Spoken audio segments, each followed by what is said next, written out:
let's talk about E3 for a second, can we? I want to talk about E3. E3 is canceled. If you haven't heard, E3 is done. No more love in the building for E3. It was bound to happen, guys. And everybody started pulling out months ago.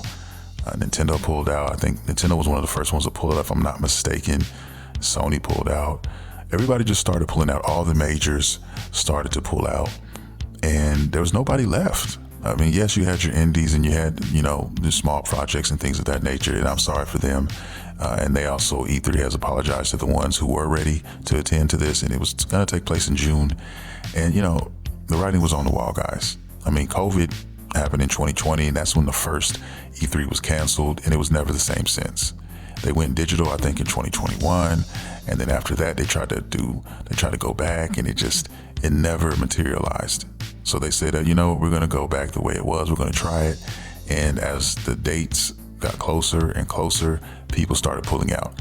And the reason that is because COVID opened a lot of eyes for a lot of different people, a lot of different companies, when this happened. All right. It put a lot of people's backs against the wall and forced people to make uncomfortable decisions and just get real with themselves. It's no different from these companies. Okay. All these game companies are getting together. And when COVID hit, they probably went back into their bag and they observed and they went over the numbers and they told themselves, what are we doing here? You know how much money we just blew on E3?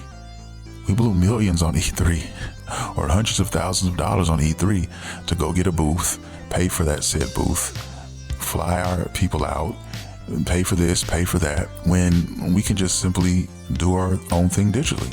And I think that's when they started to find that out.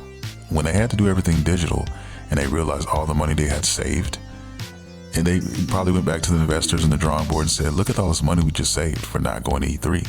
And so now they made a decision not to go through with it. And they weren't the only ones, okay? All the other companies were probably put in similar situations and they did the same thing.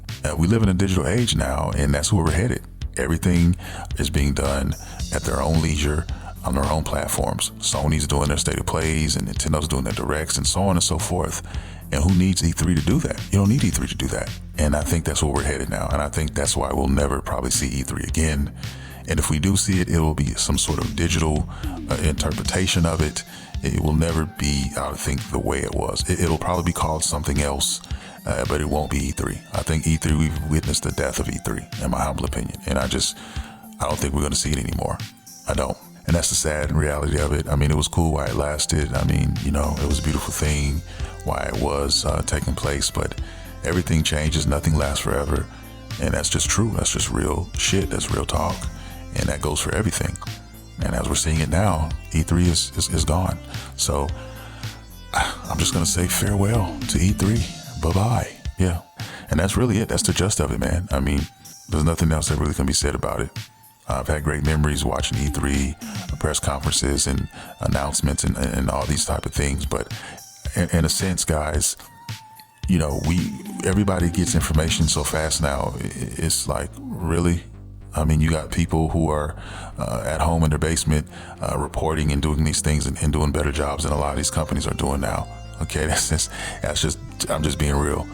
I really am. And it's better for everyone, I think, honestly. I just really think it is. It saves people money. It's better. Unless you're one of those people who just love that contact, you love rubbing elbows with the next person. And that's fine too, communities, the gaming community. But there's all kinds of other things that can do that and get those results. You don't need an E3 for that. I guess we need to hang that up. E3, R.I.P, baby.